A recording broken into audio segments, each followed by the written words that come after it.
touch of evil here. Let's get her paint job in there. I'm proud of that. Oops.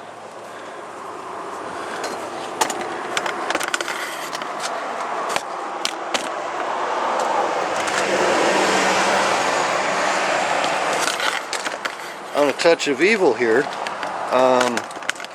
the bars are a little bit narrow, but because of the position where they're down, you know, I'm still able to sit decent, and I still have slightly bent elbows, so that the wrists don't get fatigued, and at the same time the back doesn't get fatigued because I've got a reasonably upright position. Now, my only complaint with the riding position on this bike is after a while the foot pegs are a little bit too high. But I got, you know, those foot pegs have to stay high. This thing can take residential street corners at 45 miles an hour. Even though it looks like a damn freight train, it's set up pretty nice.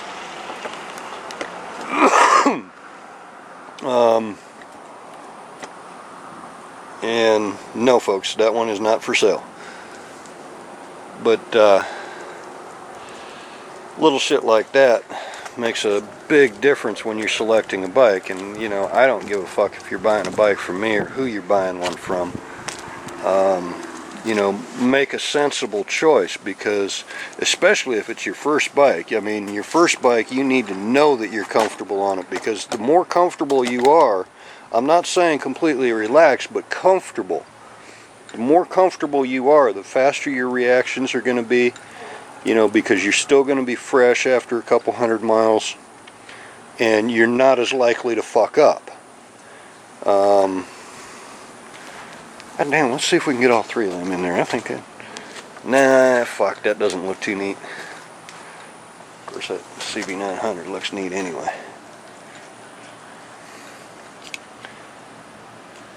But the more comfortable you are, the more likely you are to be able to remain in control of the bike and respond if you get in a panic situation. And I see all these little street racer kiddies. I just seen a kid this morning, he picked a GSXR 600 as his first bike. Wanted me to put some clip-ons down lower, so I let him sit on my 750 and said, do you really want to ride that back and forth to work 50 miles every day? And he changed his mind about them lower clip-ons.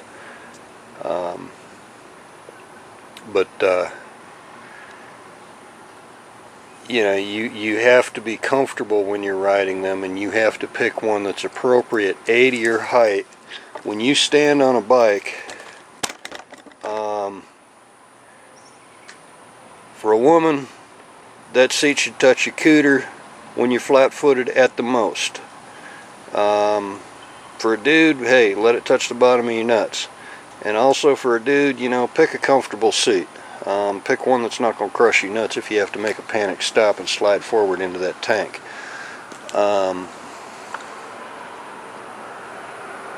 Anyway, I hope I was helpful. I mean, you know, as always, you know, you pick something that's reliable, strong, you know, something that parts are readily available for.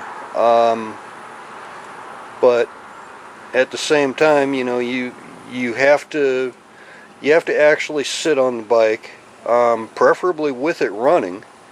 But if not, you know, you don't have to have it running, but you do have to, you know, put it up on the center stand, sit on the bike, feel it out, you know, stay there for about 15 minutes, 10 minutes at least in a actual riding position, and feel, you know, hey, is this still going to feel good after an hour? And try several bikes. Don't try one. Try several bikes, and then pick out the one that was the most comfortable for you. Weight is not a factor. I mean, as long as you keep your balance. My daughter's 4'10" and can pick up an 1800 Goldwing, so I mean, weight is not really a factor. But comfort is a major factor in maintaining control. Anyway, I'll let y'all fuckers and fuckettes later, because I don't know how else to say that, and at least I tried, and I hope I helped somebody, and if I didn't, well, fuck it, I tried, right?